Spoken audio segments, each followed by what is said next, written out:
Thank you to Pulse for inviting me. Crazy Rich Asians has been an unlikely journey, and no, we had anticipated that the movie that John made was fun to watch, and we had early screenings where people seemed to enjoy it, but no, we didn't imagine that trajectory.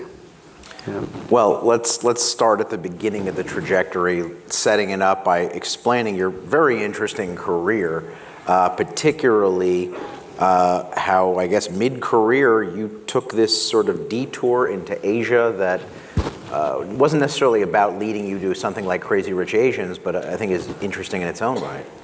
That's a nice way of saying my career was tanking, and I did not say that, for the record. I'll say that. But in 2000, the late 2007 or 8, we had been making movies consistently for about 10 years.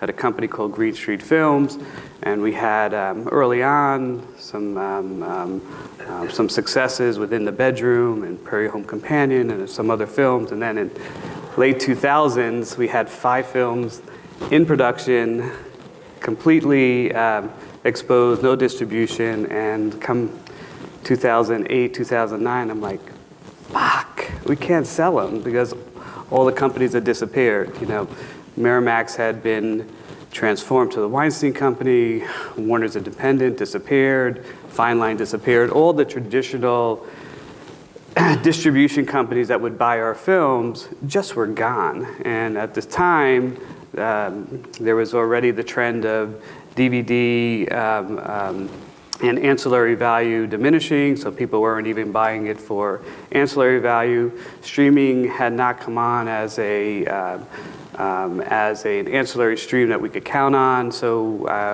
I was left with millions of dollars of unsold films. And so we went into kind of a crisis management. Fortunately, the company shrunk a bunch. We worked our way out of all those films, and I'm happy to say we did work our way out and recovered our money. But I wasn't excited anymore about making films here in the US, at least the films we were making, which were independently minded, independently financed. There just wasn't a context for it, so a movie we would make for $10 million now had to be a $5 million film, and usually that meant all the things that could be crushed, like discretionary producer fees, cast fees were driven down, and it just wasn't an exciting business anymore, and I was wiped out. So on a whim, I went to Asia, first as kind of just a fan of Asian films historically, and then kind of sensing that maybe there was an opportunity to do what I do or do what we did in different markets. So that's what happened. I went in 2011 or 2010. I just hung around, and I just kept going back and back, and ended up meeting enough people, and eventually met a gentleman, an American who had moved to Asia 30 years before, and he said, listen, there's something happening here, specifically in China, where the government is clearly investing and promoting investment in the film industry and content, and you should be a part of it. So he eventually acquired Green Street, this gentleman named Robert Friedland, and he said, I'll acquire the company if you kind of change the operation to search out Asian stories and basically build an Asia business. And the company, Ivanhoe Pictures, began with that in mind. And so the opportunity was serving the Asian market with Asian local stories. Yes, specifically. So we weren't interested at the time in anything but working in China, making a Mandarin film, or working in Korea, making a Korean film, which is, fairly arrogant because they do it fine without us. So, but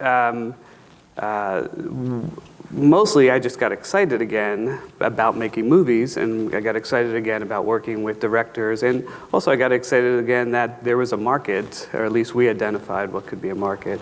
Let me just stop you, because you just said that the market was already well served by the locals, so what was the opportunity for you? So, like any other filmmakers around the world, directors want their films to travel. And historically, a lot of local language films, I mean, there's great French films and the great Spanish films, et cetera. And there are great, obviously, Asian films, but historically they haven't traveled. And in fact, there's still problems in Chinese films traveling. Korean films have had a better history of moving. And what we offered, or the pitch was that, listen, we're here to support you. We understand how to make films. We don't necessarily understand the language we're making them in, but we'll figure that out. But we could help internationalize to the extent directors are interested. We'll help with the festivals. We'll help sell the rights outside of Korea or outside of Japan or outside of Taiwan. And that was, it was a pitch, and it seemed to work, and that, but we had no material. I didn't have a development slate that we could go to a director in Korea or a director in Thailand and express to, like, sign on to this. So early on, we made a deal with Fox International Productions, which was a terrific operation that looked to finance local language films. They had the distribution capacity already. We basically said, we will co-finance your films in certain countries. It ended up being in China, India, Japan, Korea, and Taiwan. And it was a terrific deal because it allowed us to go into these countries not as kind of wannabe independent producers, financiers, but part of a structure. And that ended up leading to several films we made, a lot of experience on the ground, and eventually Fox International Productions disappeared. It was something that Fox didn't continue on with, and at that point it was okay because we had now our own relationships directly with the filmmakers. Got it. So, which is interesting in its own right, but to some degree totally different than what Crazy Rich Asians became. So how do you get from there to taking an Asian story that in where you were at that time you would have probably put into the Asian market, but instead gone into the American market? So part of it is I was learning as I was going. So this was in 2012, 2013, and we were still not, it wasn't absolutely clear that anything would work. We were still investing in producing these films. One of a partner at an unnamed studio said to me, hey, you guys are doing whatever you're doing in Asia, you should see this manuscript that's going around the studios. And I said, he's like, listen, it's terrific, but we will never do it. There's no white people in it, and there's absolutely no way we're going to finance this.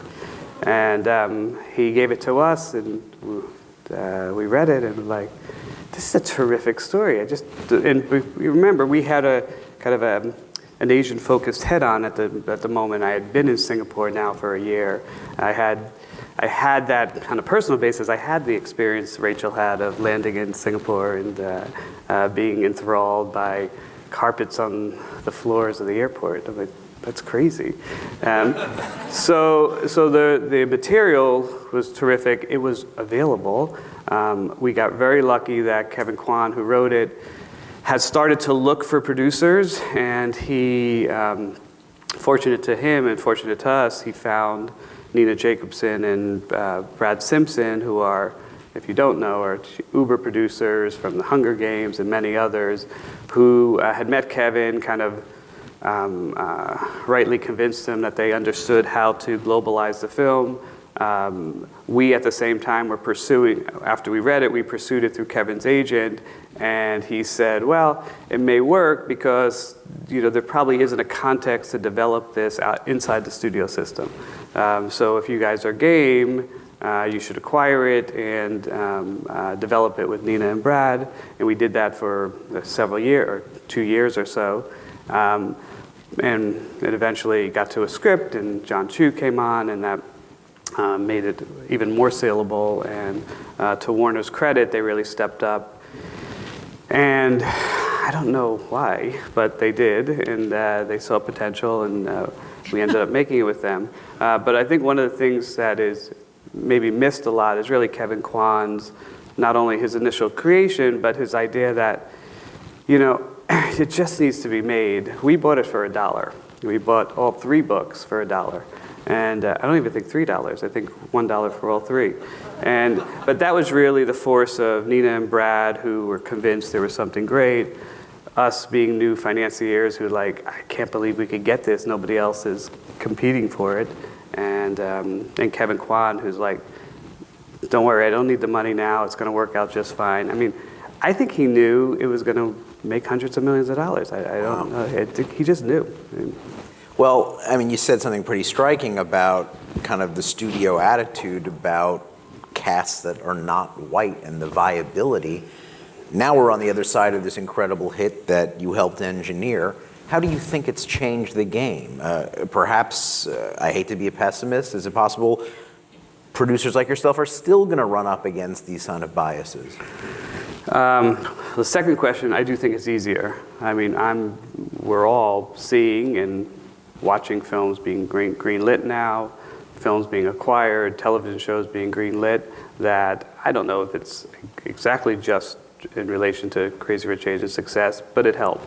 And so I do think, the lag is always, well, that worked, but let's see the next one, and let's just make sure it's going to work. And somehow I think the success of it helped us jump over that transom where it's undeniable that films and television shows that celebrate representation and diversity, they're good investments. So hopefully we can continue that. What was the first part of the question? Well, let me ask you this. Have you yourself, or now that you've had this success, is this sort of, you become a go-to guy for this kind of material? Are you doing more of the kind of programs that Crazy Rich Asians kind of exemplifies? Yes, we've seen a lot of material, for sure, and happy to. We've seen a lot of material from Asian producers who are like, I just have put these away. I just didn't think there was a context to ever get them made. And very formidable producers who had just stopped trying and now are back and very excitingly pushing forward projects that have we think, an opportunity, even if we're not doing them, an opportunity for a global audience. Yes, in anticipation, by last February or March, when we started screening this film, and we started getting an inkling that there was, could be for great support within the Asian community first, and then beyond, we started developing. We had some, but we really started focusing on developing what we call our Asian-focused global content initiative. And so we hired an executive from Fox who had been working on the international production team, who's here, Shian, somewhere here. And the mandate she has for this division is basically finding, not necessarily romantic comedies, but great stories out of Asia that could play on a global scale. So there's some of the things we have in development now, which you saw there, but others that are, it's a business. Mm-hmm. And well, talk more about your business, this interesting structure of SK Global and the 2 different entities that run up into it. So SK Global is kind of a parent company. It's the result of a merger between Ivanhoe Pictures, which was the company we started with Robert Friedland in Singapore, and Sidney Kimmel Entertainment, which is a long-standing U.S. financing development company going back from Sidney Kimmel's first producing venture of 9.5 Weeks. After he finished a very successful career running Jones New York and Jones Apparel, he decided to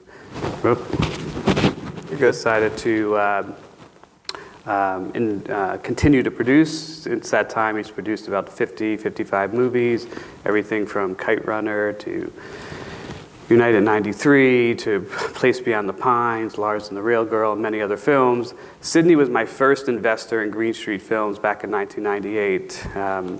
We subsequently went our own ways, but eventually when Ivanhoe Pictures was up and running, but we kept in touch. He said, "What is going on with that international stuff?" And I'm like, "Well, we're interested in local language films." He's like, yeah, I'm not interested in that, but why don't you come and oversee our company, which is SKE? And I said, "Well, I already have a job." And he said, "Yeah, but different time zone, you could do both." So You don't need to sleep or anything. So no, and to his credit and Robert Friedland's credit, they said, "Great, run both companies." We figured out an arrangement between the two companies. And then a year and a half later, I'm like, "This is crazy. I can't run two companies." So we merged the companies. And SK Global is the resulting company. There's Ivanhoe Pictures is a label for things that we do internationally.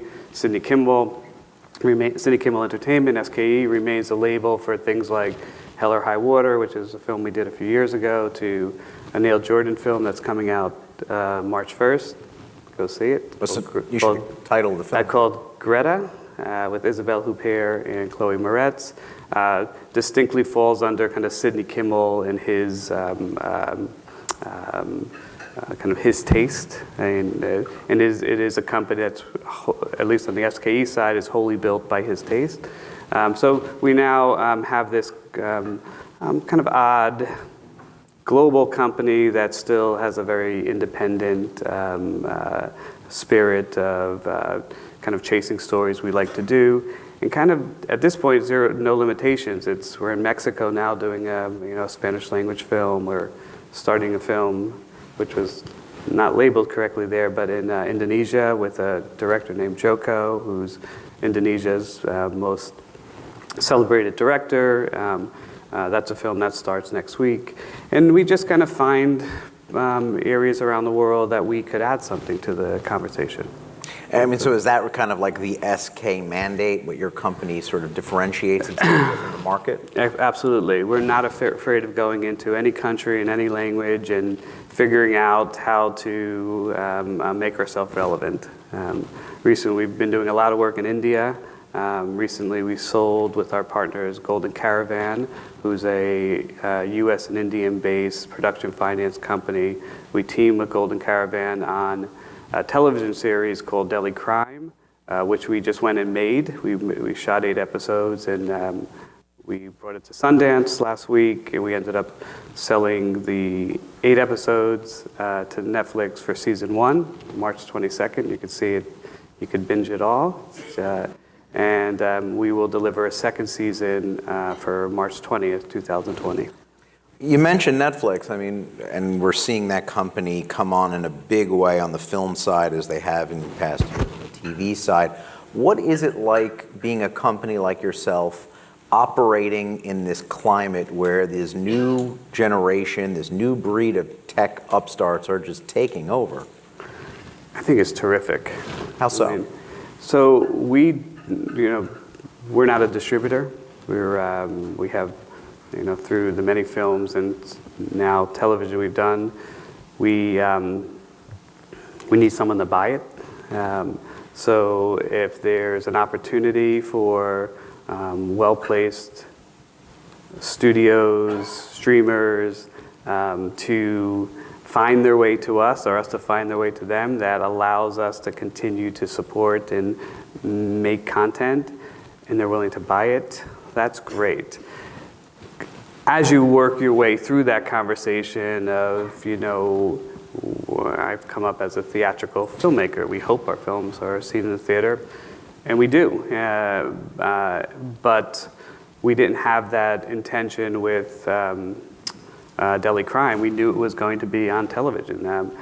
And even when we don't get it right, someone like Netflix ends up being a great opportunity. We shot a film in India last year called Ghoul, which is a co-production with our company and Blumhouse, and it was a great production company here and probably the most successful operating now, but we shot an Indian film called Ghoul. We showed it to buyers in India to release theatrically. We got some offers, and then Netflix saw it, and they're like, this is great. Could you shoot another hour and turn it into a 3-part series? And we're like, wow, that's great. And it ended up, and now we're doing a second season of Ghoul. Its first season is online now. But for us, that's great variability. It just worked out better for that particular piece of content to be presented, through a streaming platform. But are the economics of the kind of company that you are, I understand it's attractive to have buyers like Netflix out there, but if don't they just sort of buy up all the rights and perhaps, the upside is somewhat limited from the kind of deals they do? Yeah, but so is the downside. And you've seen the downside. Yeah. No, it is a challenge because as our company grows, you want to take bets where the upside is unlimited, right? On the other hand, certain material we choose, and other companies are different, aren't always sure things. So you really do need to balance. So for sure, a lot of the streamers do try to buy worldwide rights in perpetuity and pay you some premium over that. And there's ranges in what you can negotiate. But it's all about how badly do they want it. So I think there is a model, but within that, if your material is attractive enough, you could push that limit of what that still capped but guaranteed profit is. So those are discussions I'm happy to have. I mean, I'm cynical enough to know that, you especially if you're going to do many projects, you better diversify your risk. So I'm by no means against the idea that there's a guaranteed profit in something we do. Got it.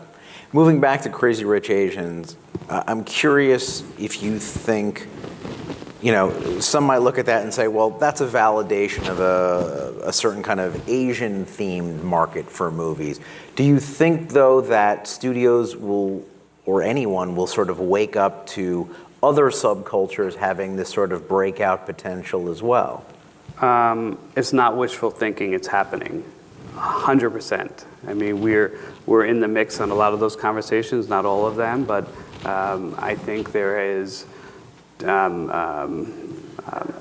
complete awareness, not of like, maybe we should try out, there's something in, I don't know, Russia that's interesting or something that is real.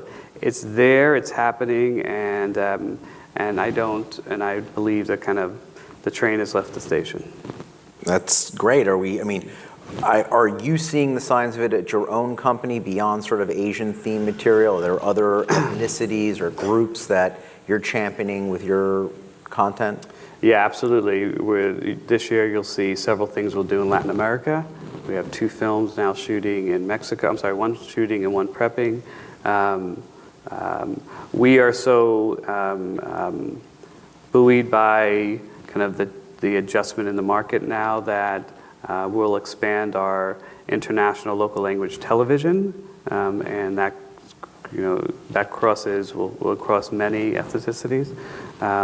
But I got to say, I mean, it's just great because I'm often pitched or colleagues are pitched, and they refer to Crazy Rich Asians, and sometimes not even realizing that we did it, as an example. So that just means people are thinking about stories they finally feel or have context, and that's well beyond just Asian-focused content.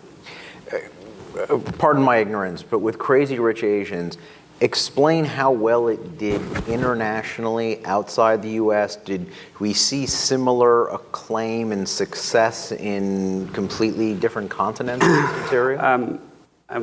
Warner's distribution would probably give you a better answer, but from our view of it, it performed like a very successful Western romantic comedy. Mm-hmm. So I think the inclination early on was for people to say to me, oh, well, you're going to do great in Asia. It's perfect. I'm like, Asian audiences see movies with all Asian people all the time. Like, it's not that special. So we very much knew that wasn't going to be the driver. That was really, that comment comes from, not understanding or being in those markets. So, but there were some outliers. I mean, well, not outliers, but again, it performed terrifically in Australia, which was a very strong market. It performed well in the UK.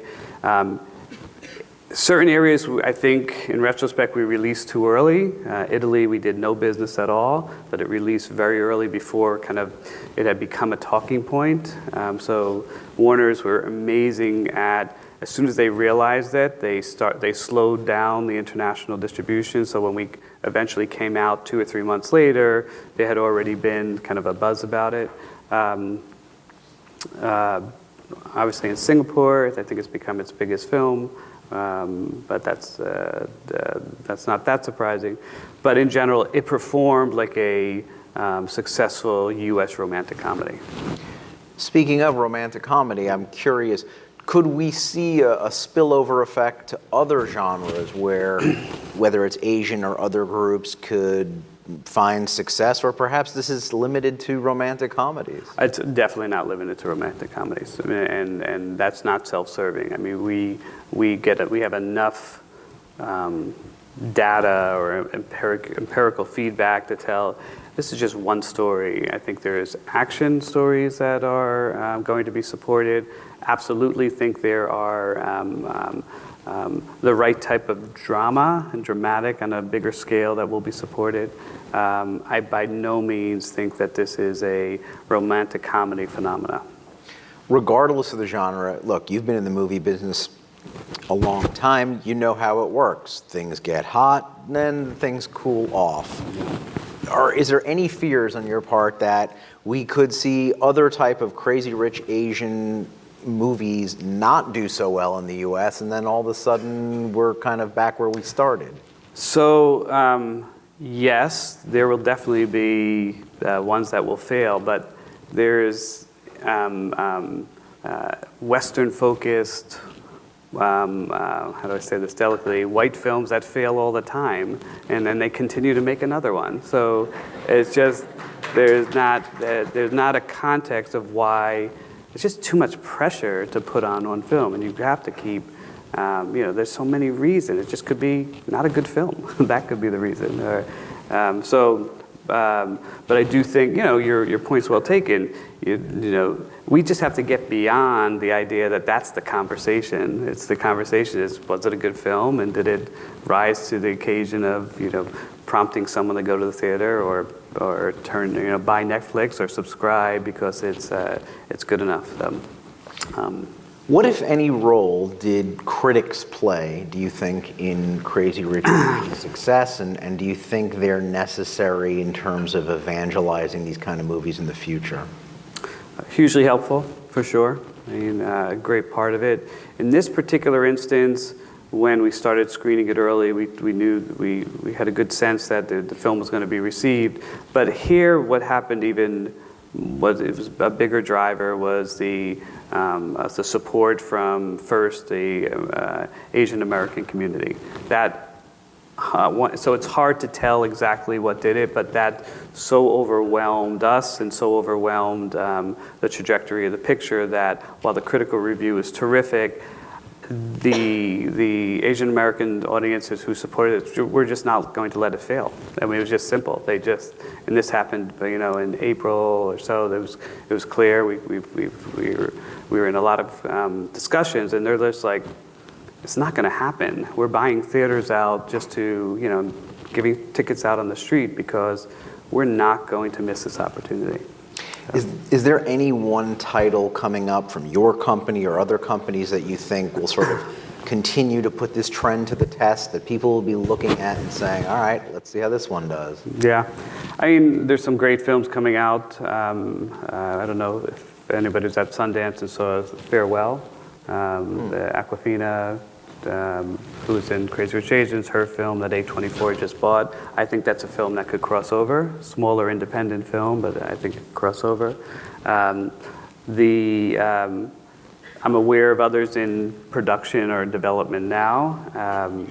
I can't think of any that are ready to be released that even fit within that. And again, I think it's a great question. I hope we're going to get beyond that of putting such pressure on one individual film. But you're right, it's relevant to executives or anybody who's making financial decisions.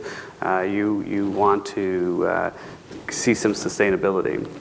I will say the actors in this film and John, the director, really took it personally, and they were, Michelle Yeoh in particular tells the story often that she, on Friday morning when we opened, she was literally, praying on her knees because there's a lot of pressure on her herself, but in general, she's like, if we fuck this up, we're not going to get another chance. And so hopefully we're going to get beyond that question sooner than later. Well, thanks to you. I think they are going to get a lot of chances, and so a real credit to you. Congratulations on the film, and we all look forward to seeing what you do next.